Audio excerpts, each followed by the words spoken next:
ली है और जो सचमुच में एक बहुत बड़ा इशू बन गया है, ठीक उसी के अगले दिन एक इतनी बड़ी बात जो संसद में नहीं कही गई, जो सीडीएस ने बाहर इंटरव्यू में ब्लूमबर्ग से नहीं कही, जो हमारे अटैची ने इंडोनेशिया में नहीं कही, जो हमारे रक्षा मंत्री ने जवाब देते हुए संसद में नहीं कही, जो हमारे प्रधानमंत्री ने देश को उद्बोधित करते हुए 3 दिन बाद नहीं कही, वो बात हमारे वायुसेना अध्यक्ष ने कही। अच्छी बात है, देश के लिए लिहाज से सोचें तो बहुत अच्छी बात है कि हमने इतना बड़ा कारनामा किया, हमारी सेनाओं पर गर्व करने के सारे कारण हैं। लेकिन इसमें राजनीतिक निहितार्थ हम साफ साफ देख पा रहे हैं। ये जरा दुखद बात है। हम उम्मीद करते हैं कि बहुत सारे इंस्टीट्यूशंस के बारे में हम चिंतित हैं कि वो नष्ट कर दिए गए हैं। हम उम्मीद करते हैं कि सेना कम से कम इस्तेमाल नहीं की जाएगी इसमें, लेकिन जो उनका बयान है उसके फैक्ट्स अपनी जगह हैं।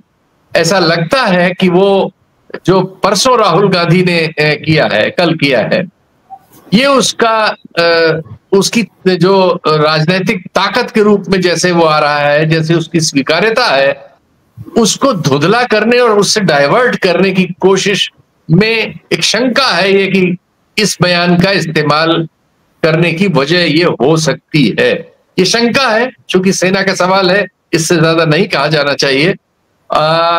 लेकिन निश्चित तौर पर ये समय, इससे तो और बातचीत होगी, इससे तो और फजीयत होगी सरकार की, क्योंकि ये सवाल जो हम लोग अभी डिस्कस कर रहे हैं ये आम लोगों के दिमाग में भी आएगा कि भैया आपने उस समय क्यों नहीं बताया, 3 महीने बाद कहां से ये आम लोगों के रिएक्शंस में है, वहीं से मैंने लिया।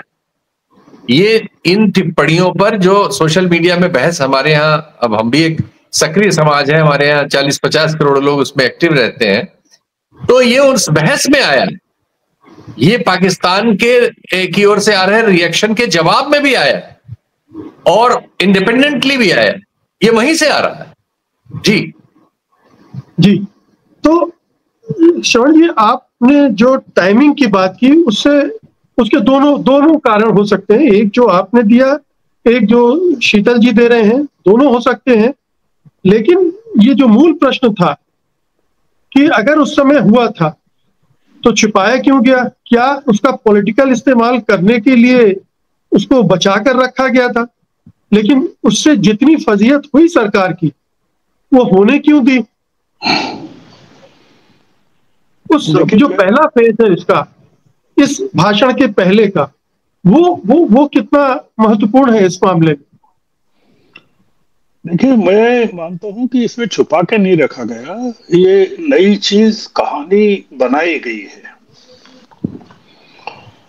एक नए आगे के एक्शन के लिए, और उसके लिए वायुसेना को ही कहा गया है, क्योंकि अमरप्रीत सिंह जी ने ही 3 सप्ताह बाद ऑपरेशन सिंदूर के इस डिबेट को चलाया था।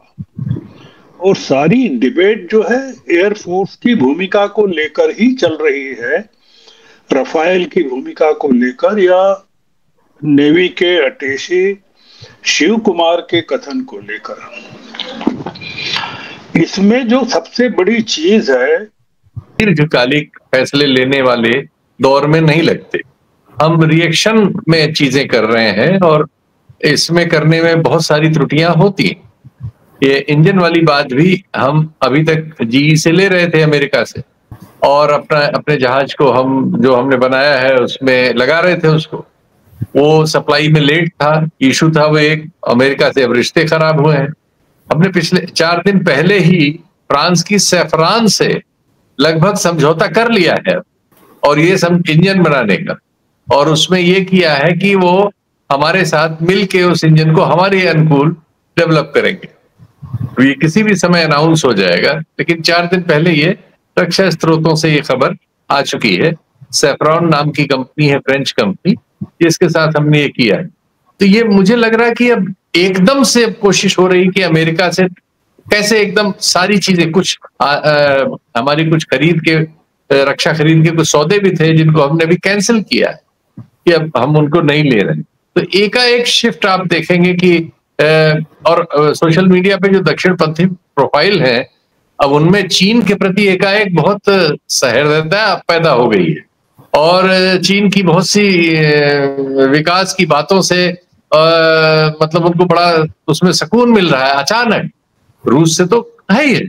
और वो सब बातें जो एक जमाने में एक पूरा पक्ष कहता था कि भाई रूस के और चीन के रिश्तों में जो ये नया डेवलपमेंट है जो बहुत गहरा हो गया है, रूस से रिश्ते का फायदा उठा के भारत और चीन के रिश्तों में जो जहां जहां कड़वाहट के पॉइंट्स हैं उनको कुछ नलीफाई कर सकता है। और इन रिश्तों को चूंकि हम 140 बिलियन का कारोबार उनके साथ कर रहे हैं तो एक इसके साथ वातावरण में एक तनाव पैदा करके हमेशा क्यों रहे।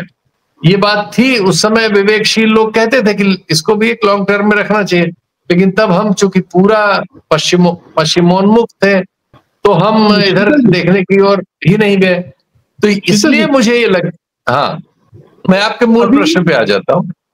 आप जो पूछ रहे हैं जी हाँ, आप जो पूछ रहे हैं और चाह रहे हैं कि कह दिया जाए, वो कहने की स्थिति नहीं है, लेकिन समझ सब लोग रहे होंगे कि इस समय इसके आने का और इसमें ये लाइन डालने का, जिस पर हमारे दोनों टिप्पणीकारों ने पहले ही कह दिया है कि साहब राजनीतिक नेतृत्व ने हमें खुला मौका दिया था, जबकि राजनीतिक नेतृत्व ने संसद में खुद स्वीकार किया कि हमने उनको बता दिया था कि हम सिर्फ आतंकवादी ठिकानों पर हमला करने आए हैं, हमारा कोई इरादा इसको एस्केलेट करने का नहीं है और हमारा कोई इरादा आपके सैनिक ठिकानों या अन्य जगहों पर हमला करने का। तो राजनीतिक नेतृत्व ने, जिसको उन्होंने अभी ये प्रश्न दिया, उसने तो संसद में ये एक्सेप्ट किया और संसद के बाहर भी है।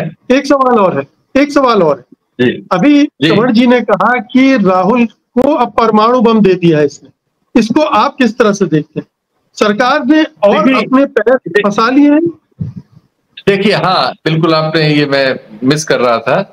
एक्चुअली सरकार ने इसमें चाहा है कि राहुल ट्रैप में फंसे। ये वही ट्रैप है जिसमें हम आप सब फंसे हुए।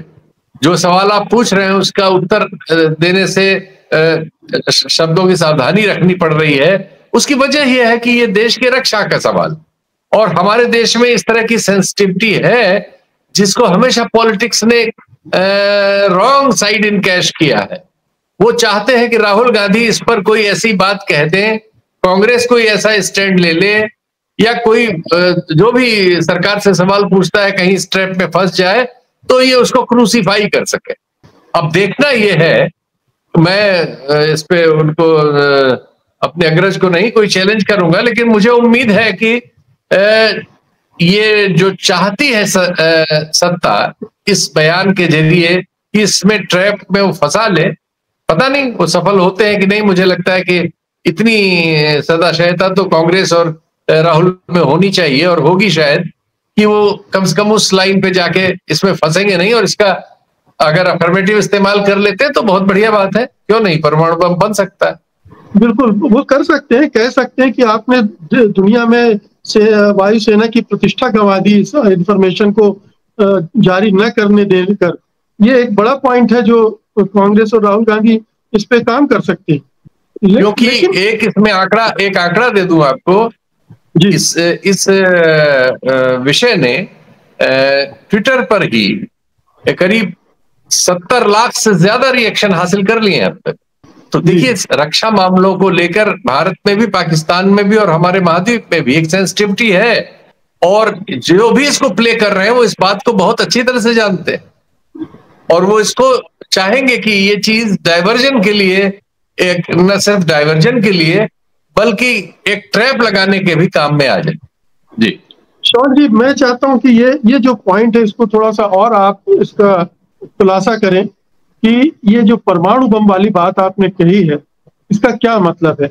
राहुल गांधी के लिए परमाणु बम कैसे होगा और मोदी सरकार कैसे फंस सकती है? देखिए, इसमें बहुत सारे पॉइंट्स हैं जो इस समय ये इन्होंने कहा है एयर चीफ मार्शल ने, ये सारी की सारी नई चीजें हैं और इसमें सारी कॉन्ट्राडिक्टरी हैं। मतलब आप अपने ही लोगों को, अपनी आर्मी को कॉन्ट्राडिक्ट कर रहे हैं, और संसद में जो चीज नहीं कही गई और जो पॉलिटिकल डिस्पेंसेशन ने जिसको डिस्क्लोज नहीं किया, वो एक पब्लिक प्लेटफॉर्म पर एयरफोर्स का एयर चीफ मार्शल कर रहा है।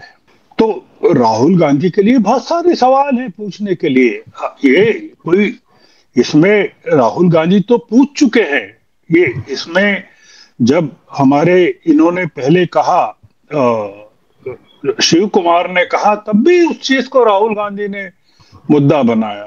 जब ये राहुल सिंह ने कहा उसको भी बनाया, जब सीडीएस ने कहा उसको भी बनाया, और एयर चीफ मार्शल ने जब कहा 3 सप्ताह बाद सीआईआई के कि भाई हम कॉन्ट्रैक्ट क्यों करते हैं जब अगर उनको फुलफिल नहीं कर सकते, प्रोजेक्ट हाथ में ही क्यों लेते हैं, ये उन्होंने कहा।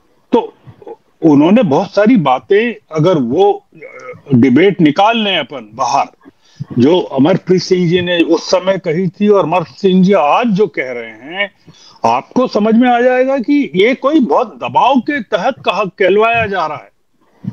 इसमें जो मैंने शुरू में कहा था, फिर रिपीट कर रहा हूं कि रफाल का जिक्र तक नहीं है इसमें, सुखोई 30 और सुखोई 400 का जिक्र है। रूस में भी मिल गई जो इसके पहले नहीं थी, इनके ही दौर में, और रूसी एस्टेब्लिशमेंट भी दोनों चीजों पर विचार करने की लाइन पे चल पड़ा। ऐसी परिस्थिति है अंतरराष्ट्रीय जिसमें रूस और चीन आजकल एक दूसरे के लिए अपरिहार्य है। रूस का जो भी एनर्जी सेल है उसका लगभग आधा चीन खरीद रहा है, और चीन ही उसके लिए कंडुइट बना हुआ है। उसके इस युद्ध के दौरान बहुत सारे ऐसे सामानों की सप्लाई का जो सैंक्शंस की वजह से, यूरोपियन अमेरिकन सैंक्शंस की वजह से उसके लिए जरूरी है, लेकिन उसको और कहीं से नहीं मिल सकते। तो ये रिश्ता जो है इन दोनों के बीच, ये एक तरह से आप कह सकते हैं एक बिल्कुल नई परिस्थिति में जा चुका है, जिसमें ये दोनों मिलके अब पश्चिम के सामने एक बहुत बड़ी ताकत के रूप में खड़े।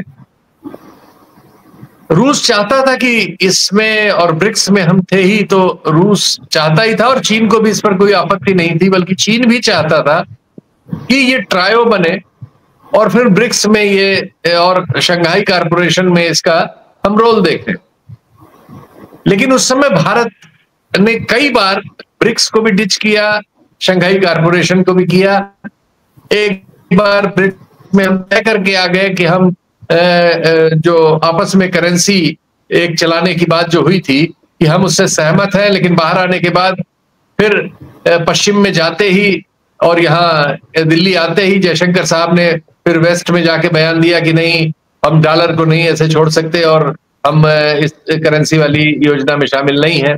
और इसके बाद ब्राजील वगैरह के बहुत सारे इंटेलेक्चुअल्स ने भारत की ब्रिक्स में उपस्थिति को लेकर बड़े बड़े सवाल किए, बड़े कड़वे सवाल किए, और ये भी कहा कि ये एक्चुअली पश्चिम के जासूस है ब्रिक्स में, यहां तक कहा लोगों ने। खैर वो एक चीज है, उससे वहां जो हमारा नुकसान हुआ वो हुआ। अब हम ट्रंप के इस रवैये से, अब हमें लग रहा है पिछले 10-15 दिन से 20 दिन से कि ट्रंप को हैंडल कर पाने में पूरी तरह असफल होने और एक्सपोज हो जाने के बाद हमारा नेतृत्व अब एकदम से रिएक्ट होकर तुरंत रूस चीन के कोटरे में चला जाना चाहता है।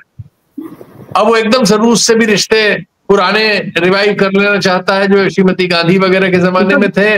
और शीतल एक सेकेंड जी, एक सेकेंड, जो मैं आ रहा हूं, उसका जवाब नहीं मिल रहा है दरअसल। मैं आ रहा हूं 3 महीने छिपाई गई।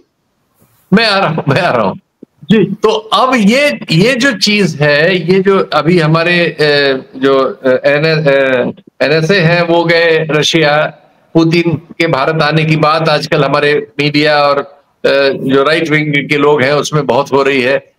और ऐसे में ही हमने देखा कि एकाएक एक दिन पहले जब शीतल जी, मैं बार बार मूल प्रश्न पर आ रहा हूं, 3 महीने क्यों छिपाई रखी गई खबर? ये खबर कितनी सच हो सकती है? हम सेना पर प्रश्न नहीं करना चाहते, हम ये प्रश्न कर रहे हैं राजनीतिक नेतृत्व से कि वो क्यों इस खबर को छुपा के बैठा था। क्या उसे पता था कि ट्रंप दबाव डालेंगे, 50% टैरिफ लगाएंगे, हमको रूस पे जाना पड़ेगा, फिर हम रूस के हथियार खरीदने के लिए इसका इस्तेमाल करें? ये तो हो नहीं सकता है। तो उस समय क्यों? सबसे पहले तो ये प्रश्न उठेगा कि क्या सचमुच में गिराए थे, क्योंकि उसके प्रमाण आपने दिए नहीं, पहले कोई दावा नहीं किया अभी तक। अब पाकिस्तान की तरफ से भी इसका खंडन वगैरह आएगा, तब आप कैसे इसको डिफेंड करेंगे? तो देखिए, पाकिस्तान की तरफ से सोशल मीडिया पर उनके रिटायर्ड अफसरों वगैरह के खंडन आ चुके हैं, और जैसा कि ऐसी स्थिति में होता है, और जो आपने अपने रक्षा मंत्री का भी आ गया है खंडन। वैसे आज ही उन्होंने अपनी बात, पुरानी बात फिर से कही है, रक्षा मंत्री ने भी उनके खंडन किया है। जी जी, धन्यवाद। तो मैं तो ये देख पाया था कि उनके बहुत सारे पुराने जनरल वगैरह ने इसको खंडित किया था, और जैसा कि होता है एक दूसरे से जब इस तरह की रिश्ते हों जैसे हमारे पाकिस्तान से हैं, तो उसमें थोड़ा सा आदमी दूसरे की हंसी उड़ाने वाली तर्ज पे सब कहता है। इससे इतर मैं इस पर आना चाहता हूं कि चूंकि जो महत्वपूर्ण बिंदु मैं भी समझता था वो शमन जी ने पहले अच्छा इनिशिएट किया, और बाद में उसको कौशिक साहब ने भी आगे बढ़ाया ही है। ये एक चीज हमें दिखा रही है कि जो हमारा अभी नेतृत्व है भारत में, राजनीतिक नेतृत्व जो है, ये इसमें कोई न इसका कोई दीर्घकालिक और स्टेबल प्रोग्राम है विदेश नीति और रक्षा नीति या इवन अर्थनीति को लेकर, और न इनके पास कंटिजेंसी का ठीक से कोई इंतजाम है। ये रिएक्शन में चल रहे हैं। पूरी कोशिश की इस रजीम ने 11 साल की, ट्रंप साहब से उसके रिश्ते और अमेरिका से उसके रिश्ते, पश्चिम से उसके रिश्ते, रूस और चीन से रिश्ते बिगड़ने की कीमत पर भी किए जाए, और ये करने की कोशिश में बहुत सारी त्रुटियां हुई, जिसकी वजह से हमारे पास ये सब खबरें आई हैं, बहुत बार आई हैं कि पाकिस्तान को थोड़ी एक्सेस